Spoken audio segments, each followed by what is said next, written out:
What's going on, everybody? Eric Lindquist at Stochastic here on the Odd Chapter channel, coming to you with another edition of Lindy's Leans, Likes, and Locks in the NBA Final Streets Game 3 coming your way. Hit that like button, subscribe button, notification bell. Goes a long way for me on this video. Goes a long way for you. That way you become apprised whenever great content is going live here at our little neck of the YouTube woods. My friends. Looking back at the game one that was Kristaps Porzingis played 21 minutes and didn't hit those under the single game parlay in the like department. Didn't hit the over of Derrick Jones Jr. in game one, hit it in game two. But PJ Washington did say he was my favorite play. I was torn between, do I make him the lock? So I just made them both the lock. PJ Washington goes way over in the game one. Didn't touch him in game two. So overall, been a pretty flat series for me. Haven't ended up on a team, but I do have a team for game three. It shouldn't be all that surprising, but we have a massive piece of news waiting in the wings. We have tons of line movement that is going to exist all over the board. And there's one major thing to talk about, which is the health. And you know what I'm talking about. KP, let's go. Producer Jacob's excited as a Celtics fan. BetMGM, they're great as well. But let's start with Odd Chopper, of course. It was another successful Dinger Tuesday. Aaron Judge goes yard, and therefore you can get Odd Chopper down at the link below for just $1 when you use promo code DINGER. Yes, promo code DINGER, DINGER, will get you all of the premium tools and the premium Discord right now, but there's only 24 hours to take advantage. This offer will officially be closed at 10 p.m. Eastern time on Wednesday, June 12th. So take advantage of the link below. Would love to see you there in that premium Discord. Game three, friends. We got Boston, we got Dallas, and it's 2.5, but there's also threes that now exist across the industry right now. A pretty wild change in odds. Now, it opened, surprisingly to me, at 2. It dropped to 1.5 because everybody jumped on Boston too. I wasn't sure what it could have been that made Boston a dog other than Kristaps Porzingis' health. And I was correct because Kristaps Porzingis diagnosed with an injury to that calf, and now we are looking at potentially having him sit. He is day-to-day listed questionable. Does he play or does he not? Now, one thing I was able to do was jump on some Al Horford props that are not going to appear on your screen. I don't think it does any good for you for me to talk about, oh, I got Al Horford over 7.5 points. Oh, I got Al Horford over 16.5 PRA. He's now sitting at 9.5 points. He's now sitting at 19.5 PRA. I think both of those, you'd be more advantageous to go under on those, but we're not going to touch them. I think they're close to efficient as it is right now, but I'm just going to sit here with the news. Does KP play? Does he not? That is a huge talking point. It's all anybody's going to talk about tomorrow leading up to that game. You're going to know. It's just a question of what the books do. Now, I do leans, likes, locks. That's what I've always done here. I want to give you confidence levels on play, but also a lean kind of gives me an out to have a discussion about something I want to bet if it shows back up. I can talk about anything I want in the lean department, and that is where we get our card started. It is with Kristaps Porzingis, who last time was showing up there with a little bit of an under department, but even still, I think you want to be firing it if this shows back up. Anything better than minus 125. His last available number before getting removed off the board about an hour ago off of FanDuel is 19.5 PRA. Now, why am I going to the entire portfolio? Simply, it is a minutes thing. It is an injury thing. When you're talking about Porzingis, who's played 21 and 23 minutes respectively here in the first two games of the series, and now an injury being added to the fray, didn't look completely right to me in game two. 12 points, 4 boards. Didn't necessarily need a close. Al Horford comes in and does that duty there. Looked great. Played within the frame of the offense. Again, Al Horford's been there. He knows, he is a veteran. He knows exactly what they need come down to the end of the game. Don't need to push Kristaps Porzingis there, but you just want to short the entire minutes. Can there be an outlier performance like he had in that first quarter where he comes out and knocks down 12 points from the game one, 12 points immediately in the first quarter? Sure, you definitely can. So I don't want to touch the points. I don't want to touch the rebounds. I don't want to touch the assists, but all of them together, I'm basically shorting his minutes. We saw it with OG Anunoby, where he played all of 6 minutes, has to get removed because that was a major lower body injury to him, did not look right. Maybe the same thing exists here.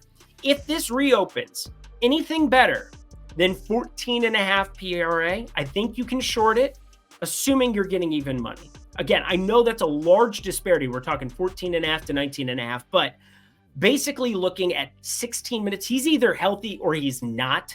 And if he's not healthy, you are not going to get the full 20, 24-minute allotment that we might be expecting for a Porzingis here. So pay close attention. Not available as it stands right now. Got removed off the board right before I wanted to fire it, along with you, along with everybody else. But I think this is one to have on your radar coming into tomorrow. Now, let's get to other parts of this series that I think have a ton of talking points. Now, 2.5 on the Boston side. I think that's a great number. There are now threes that exist. I did pull the trigger on 2.5, so I have to be holding I'm holding it a little bit here, but 2.5, 3. I'm happy with both of those. I ended up getting a little bit more down on the 3 side. Know if you're able to use your cash out. Know if you're able to truly get every single cent back on a cash out. Most books, though, now they're charging you a little bit of a fee if you want to click the cash out. But 3 now sitting at +3. I think that's a much better spot to be jumping into here, despite no Kristaps Porzingis potentially in this one. You're still talking about a +10.8 adjusted net rating. And Luka Doncic on the other side has not looked 100% despite that ridiculous first quarter that we got from him. Didn't play with the ball in his hands going down towards the ends of it. Get listed as questionable before the game 2 with the back injury. I thought it was maybe a little bit of gamesmanship, but no, Luka, not great laterally on defense, not doing everything that you've been accustomed to seeing Luka do, which is take over in a fourth quarter. Part of that defense, pretty good on the Boston side. I'm happy to be rolling with them for a half unit, or in my case, 3/4 of a unit, as I tapped it again here at +3. That I'm going to be firing up there. You should too. Now, with all that being said, before we get to my lock, BetMGM, a great book that you can take advantage of. $1,500 first bet safety net if you sign up at the link below. Great opportunity to jump in, add another book, and get a deal to go with it. When you click at the link below, get yourself over to BetMGM, deposit $25 or more, and bet anything you want. 5, 10, 20, 50, 100, 1,000. $1,500, up to $1,500 on that first bet. It comes back to you in bonus bets if it doesn't win. So if you want to back Boston, I would prefer you bet a long shot in like the MLB or in the WNBA or something in those streets, purely because of the expected value you get, because you are guaranteed to get that back in bonus bets if it doesn't hit. So sign up at BetMGM. Good talk. Glad we had it. Only if you're 21 and over. If you have a gambling problem, please call 1-800-GAMBLER. Let's get to the lock, shall we? I do have a lock. Here we go, friends. So we broke down Porzingis. Be on the lookout. Very curious to see what every book does with that one.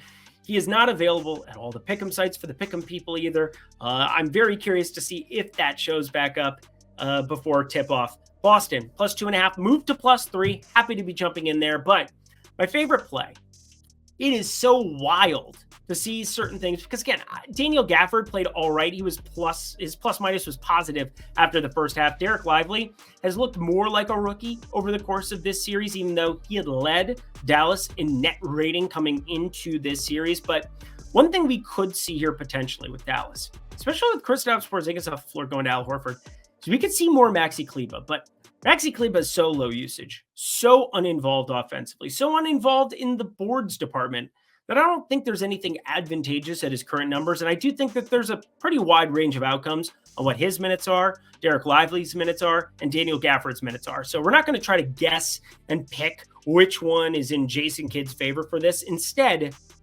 we're going to key in on rebounds, because the more Maxi Kleber minutes, the better off it is. But also, I think it has to just be an all hands on deck situation where I like Kyrie and Luka overs for tomorrow in some capacity. Now, not the points, more so the assists and the rebounds, but my favorite play, bar none, is Kyrie over 3.5 rebounds. Now, Eric, this is such a weird one to throw out there. How could you possibly be giving us Kyrie at 3.5? And, oh, Eric, have you watched him play recently? He hasn't been all that involved rebounding the basketball and shooting the basketball and whatever else. I get it.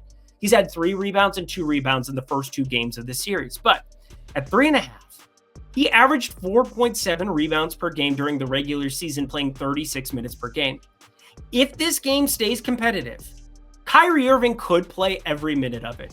He's healthier than Luka is. I think the minute ceiling is definitely 48. Like, legitimately, every single minute here. Is it likely that he plays every minute? Absolutely not. I'm pretty sure Jaden Hardy will roll in. I'm pretty sure Kyrie also needs to knock down shots, or there's ways that, they don't want him on the floor chucking there at points. But I think Kyrie Irving, 3.5 rebounds, -122 over at DraftKings, is a phenomenal buy low spot here. He's got to be more involved on the boards. Drew Holiday has been doing work there. 8 rebounds, 11 rebounds the last 2. Got to get him off of the boards in some capacity. You've got Derek White doing everything for this team. Kyrie Irving is going to have to help out. All hands on deck. And again, the minute ceiling could be ridiculous. So this is my favorite of them. I'm also going to look at single game parlaying together lots of Kyrie, potentially Luka too, although his stuff is pretty darn inflated. It's freaking Luka Doncic after all. But Kyrie, you get that minute ceiling up to 48.